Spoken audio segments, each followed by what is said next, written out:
நம்ம இன்னைக்கு date syrup எப்படி பண்ணலான்னு பார்க்கலாம்.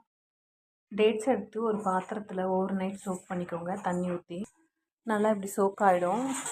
சோக்கான பிறகு கொட்டை தனியாக தோல் தனியாக பிரித்து எடுத்துக்கோங்க. கொட்டையை எடுத்துருங்க. கொட்டை தோல் எடுத்துக்க நம்ம அடுப்பில் வச்சு காய வச்சுக்கலாம்.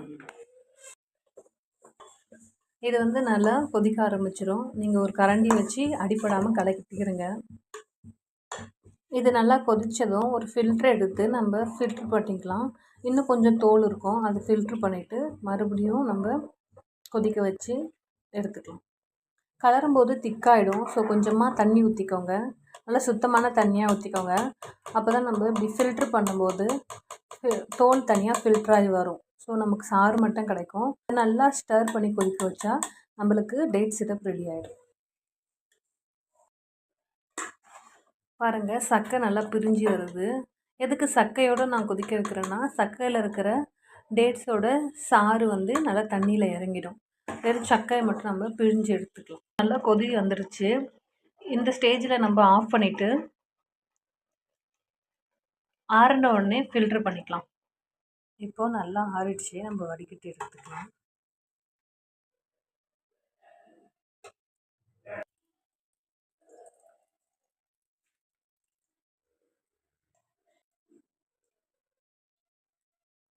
இந்த மாதிரி கட்டியான போர்ஷன்லாம் நீங்கள் இப்படி அழுத்தி விட்டீங்க அப்படின்னா அதனால் ஃபில்டர் ஆகிடும்.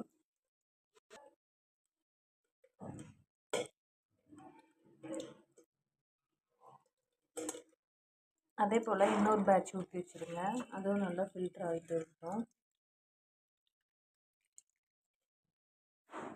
பாருங்கள், நல்லா ஃபில்டராகி வந்துட்டுருக்கு. இதுக்கு ரொம்ப இப்போ பாருங்கள் சாறு ரெடி ஆகிடுச்சு. பட் இருந்தாலும் சக்கையில் இன்னும் கொஞ்சம் நமக்கு டேட்ஸ் இருக்குது. இதை 2 வாட்டி தண்ணி ஊற்றி மறுபடியும் ஃபில்டர் பண்ணிக்கலாம். ஸோ அகெயின் கொஞ்சம் தண்ணி ஊற்றி கலக்கிக்கோங்க. கலக்கிட்டு மறுபடியும் ஃபில்டர் பண்ணி எடுத்துக்கோங்க. ஸோ இந்த மாதிரி இன்னொரு வாட்டியும் பண்ணுங்கள். ஸோ தட் எல்லா சாரும் இறங்கிடும். நம்ம அந்த சக்கையை டேஸ்ட் பண்ணி பார்க்கும்போது டேஸ்ட்டே இருக்கக்கூடாது. அந்த மாதிரி இருக்கும்போது தான் நம்ம அந்த சக்கையை கீழே போடணும். அது வரைக்கும் நீங்கள் சாறு எடுத்துக்கோங்க.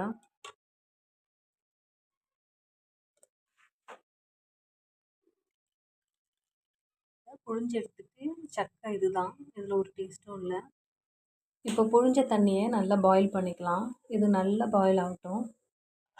பாருங்கள், டேட் சிரப் ரெடி ஆகிடுச்சு. நல்லா ஹனி மாதிரி இருக்குது.